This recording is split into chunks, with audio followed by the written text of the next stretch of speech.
حي على الفلاح.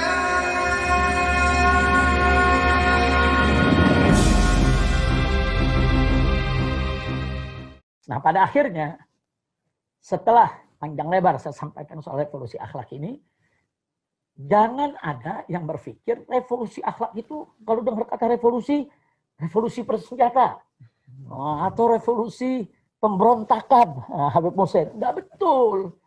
Kami ini para habaib di Indonesia ini yang berakidahkan ahli sunnah wal jamaah, kami ini dididik oleh guru-guru kami. Kami dididik dengan manhaj ahlus sunnah wal jamaah. Kami tidak boleh melakukan pemberontakan terhadap pemerintahan yang sah. Nah, nggak boleh. Kalau sudah dinyatakan sah, diterima oleh masyarakat, suka atau tidak suka, adil atau tidak adil, ya kita tetap harus mengakui ini pemerintahan. Tapi kita harus bersikap objektif. Apa-apa kebijakan yang dikeluarkannya yang bagus, yang baik, harus kita apresiasi, kita terima, kita jalankan bersama. Nah, adapun kebijakan-kebijakan yang tidak populer, kebijakan-kebijakan yang membahayakan keselamatan bangsa dan negara, kebijakan-kebijakan yang menindas rakyat, ya wajib kita kritisi. Nah, mengkritik pemerintahan yang sah itu bukan makar. Mengkritik pemerintahan yang sah, itu bukan pemberontakan. Nah, ini yang perlu saya jelaskan. Jadi nggak betul. Jadi nggak ada itu niatan. Kita ini ahlus sunnah wal jamaah. Kita di negeri Indonesia ini saat ini merupakan darul dakwah, negeri dakwah. Di mana kita wajib berdakwah, mengajak orang sebanyak-banyaknya untuk berbuat baik. Termasuk para penguasa, termasuk para pemerintah. Ayo kita berbuat baik. Ayo kita berbuat baik. Nah, kalau ada kemungkaran yang dilakukan oleh penguasa, ya kita hisbah. Amar ma'ruf, nahi munkar. Dari mulai cara yang minimal sampai cara yang maksimal. Tapi tetap tidak boleh kita melakukan pemberontakan. Kecuali dalam konteks kalau para habaib, para ulama, para kiai, umat Islam dibantai. Terjadi genosid, terjadi pembunuhan. Nah itu dalam konteks bela diri. Dalam hukum agama maupun hukum internasional itu dibenarkan. Nah, semoga itu tidak terjadi di negara kesatuan Republik Indonesia. Jadi sekali lagi yang kita ingin ingatkan di sini, revolusi akhlak jangan digambarkan sebagai revolusi berdarah-darah, revolusi makar, revolusi pemberontakan, revolusi buhot, revolusi menjatuhkan pemerintahan yang sah. Tidak begitu.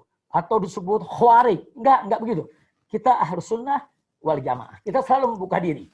Untuk dialog, rekonsiliasi, ayo sama-sama kita duduk, kita saling kritik, kita saling memperbaiki.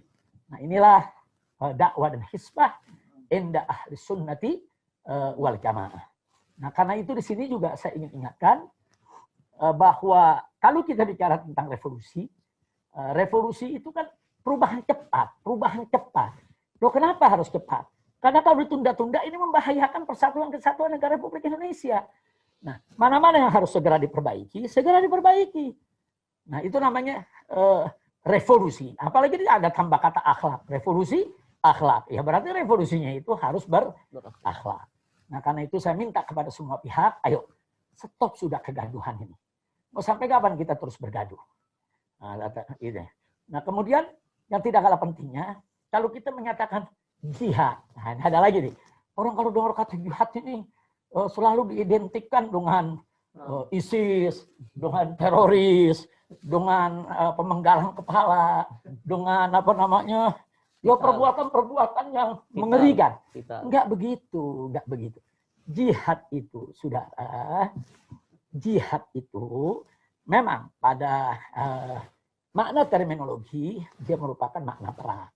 Tapi ada syarat-syaratnya, ada adabnya, ada akhlaknya seperti pada saat penjajah Belanda datang menjajah Indonesia, para ulama-ulama kita menyuarakan jihad, bahkan mereka turun berjihad.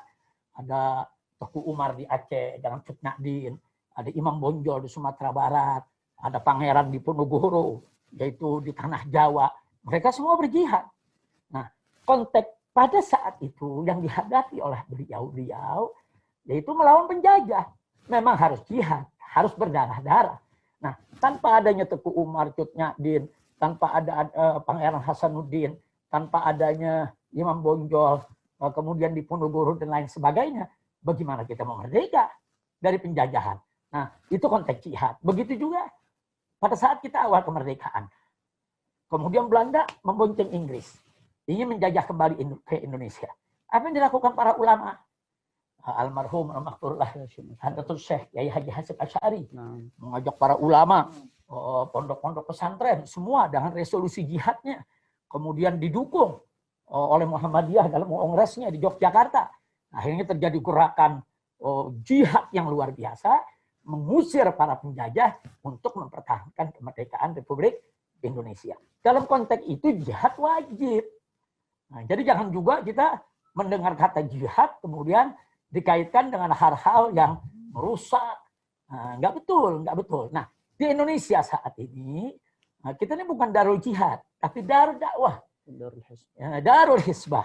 Ini negeri dakwah dan negeri amar ma'ruf nahi munkar. Kan tidak ada genosid. Apa pemerintah kita melakukan genosida terhadap rakyat Indonesia? Kan enggak. Nah, jadi selama tidak ada pembantaian terhadap umat Islam, tidak ada pembunuhan terhadap para ulama kiai, ya kita tidak bicara soal kita perang angkat senjata. Jadi semua itu fitnah. Nah, sebagai penutup akhirnya bicara tentang jihad. Justru Nabi mengatakan jihad yang paling afdol itu sekarang. Jihad yang paling afdol. Jihad yang paling afdol itu adalah kalimatul haqqin amama sultan al-jair. Menyampaikan kalimat yang hak kepada penguasa yang zalim. Jadi siapa yang menyampaikan kalimat hak, kalimat benar depan kezaliman penguasa, itu jihad yang paling afdol. Dan itu wajib dilakukan oleh para ulama, khususnya para habaib dan para kiai. Jadi ini yang perlu kita sampaikan. Artinya biasakanlah hidup dengan saling mengkritik, saling menasihati, watawasau bil haqqi watawasau bis sabr. Kita saling menasihati dengan hak, saling menasihati dengan sabar. Nah, karena itu saya minta kepada semua pihak, tanpa terkecuali, yuk mulai hari ini, mulai saat ini. Stop segala kegaduhan, buka pintu dialog, ayo kita diskusi. Ayo kita berargumentasi dengan sehat. Nah, jadi tidak ada lagi tuh rekayasa untuk meruntuhkan tatanan kehidupan demokrasi Indonesia, tatanan penegakan hukum di Indonesia, tatanan kehidupan berbangsa dan bernegara. Jadi stop kegaduhan ini, stop ketidakadilan, stop kezaliman. Nah, ini yang saya mau sampaikan kepada semua ikhwan. Dan terima kasih